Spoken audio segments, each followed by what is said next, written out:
Kemudian teman-teman sekalian, kiamat ini sudah terlalu banyak tanda-tandanya. Dan memang Nabi SAW menjelaskan akan terjadi tanda-tanda. Ulama membagi ada tanda-tanda kecil, ada tanda-tanda besar. Tanda-tanda kecil ada yang sudah terjadi, ada yang sedang terjadi, ada yang belum terjadi. Tanda-tanda kiamat besar belum terjadi semuanya. Ya. Tapi ini semua teman-teman akan pasti terjadi sebelum terjadinya kiamat yang besar. Ya.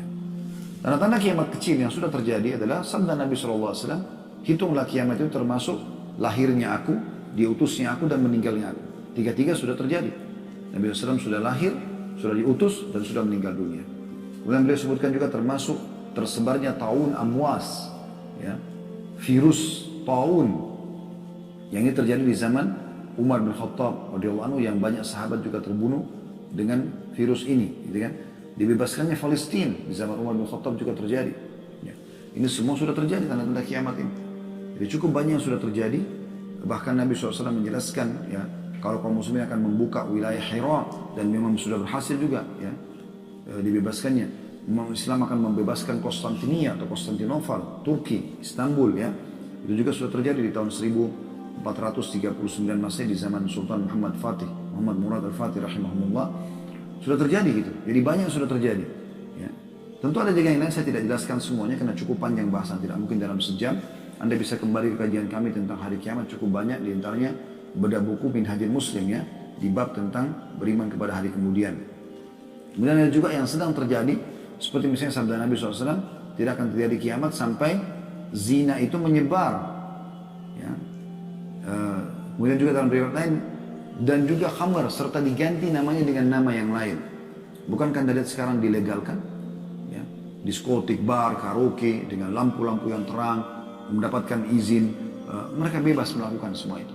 Nah, itu sudah dilegalkan. Zaman dulu tuh sangat aib besar kalau terjadi perzinahan, orang untuk menyembunyikan diri.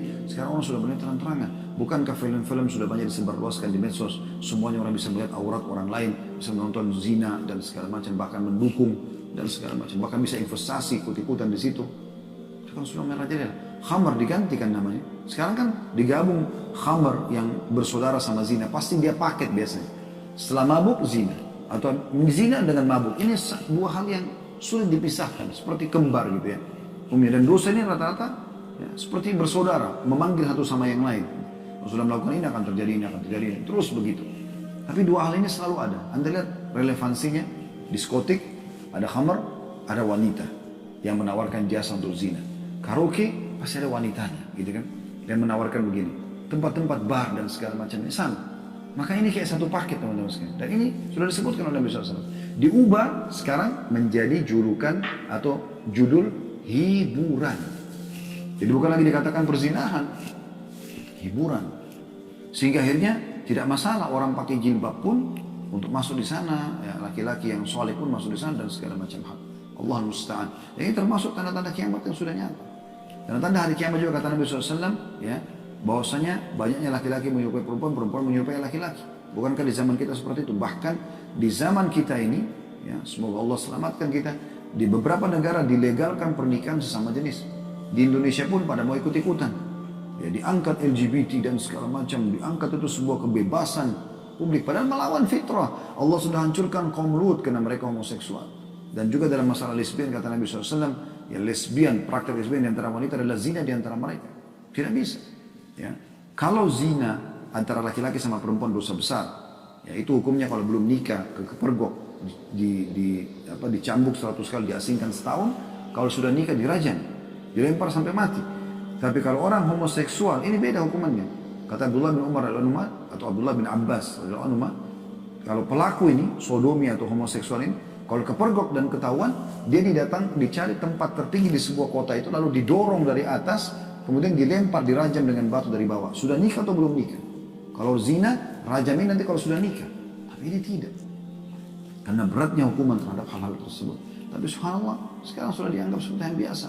Bahkan sudah biasa orang, dianggap biasa sekali orang itu pacaran, pinggir jalan, pegang-pegangan, bukan halal suami istri, ciuman. Bahkan mereka berzina, ya, di tempat-tempat umum, di kebun-kebun dan segala macam. Dan yang lebih parah kadang-kadang melakukannya di kuburan, tempat yang harus dijadikan sebagai ibrah. Peringatan kata Nabi SAW, ziarahilah kubur karena mengingatkan hari akhirat. Mereka malah melakukan kemaksiatan di tempat-tempat haram seperti itu. Atau tempat-tempat yang harusnya dimuliakan, maka mereka lakukan perbuatan haram di situ. Ini semua termasuk tanda-tanda kiamat. Ya. Dan ada beberapa yang lain tentunya. Juga ada tanda-tanda kiamat yang kecil yang belum terlihat. Seperti kata Nabi SAW, tidak akan terjadi kiamat sampai kalian melihat dari sungai Furat keluar gunung emas. Walaupun sudah ada tanda-tanda yang terlihat di sebagian informasi yang ada di zaman kita sekarang. Juga termasuk yang belum terjadi adalah kembalinya Jazirah Arab. Ya, dengan sungai-sungai, kebun-kebun. Ya. Sekarang kan yang kita tahu Jazirah Arab, termasuk Saudi terutama sekarang adalah banyak padang pasir. Tapi subhanallah dalam 10 tahun terakhir ini, itu selalu turun salju. Di hari-hari sekarang ini kita, baru 2 hari yang lalu saya temukan lagi cuplikannya, bagaimana dan itu tidak asing di medsos, di Tabuk selalu turun salju, yang sebelumnya mungkin tidak seperti itu. Dan sampai dijadikan sebagai bahan khutbah Jumat oleh para imam-imam haram, bagaimana memperingatkan masalah ini. Kalau salju itu pada saat dia cair, dia akan membawa air yang sangat banyak, dan itu bisa membuat subur. Dan beberapa titik di Jazirah Arab sudah mulai kelihatan hijau. Dalam subhanallah 2-3 hari saja hujan, maka kita lihat padang pasir itu berubah menjadi hijau. Saya saksikan sendiri beberapa kali seperti itu ya. Maka ini termasuk tanda-tanda kiamat yang sudah nyata sebenarnya. Termasuk ada Malhamah Kubra atau peperangan terjadi antara umat Islam dengan Bani Asfar, ya, orang-orang non-Muslim.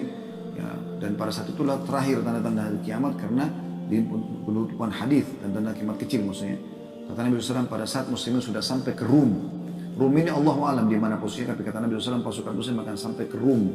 Dan pada saat itu iblis akan berubah menjadi manusia lalu mengatakan kepada kaum muslimin kalau Dajjal telah keluar di tengah-tengah kalian. Maka pada saat itu umat Islam umumnya sudah tahu itu tanda-tanda kiamat besar. Kalau Dajjal keluar, mereka pun bubar, mereka kembali kepada atau ke kota-kota dan negara mereka masing-masing. Pada saat mereka kembali ternyata mereka baru sadar itu berita bohong, dan di saat itulah betul Dajjal akan keluar kata Nabi SAW. Maka keluarlah tanda-tanda kiamat besar.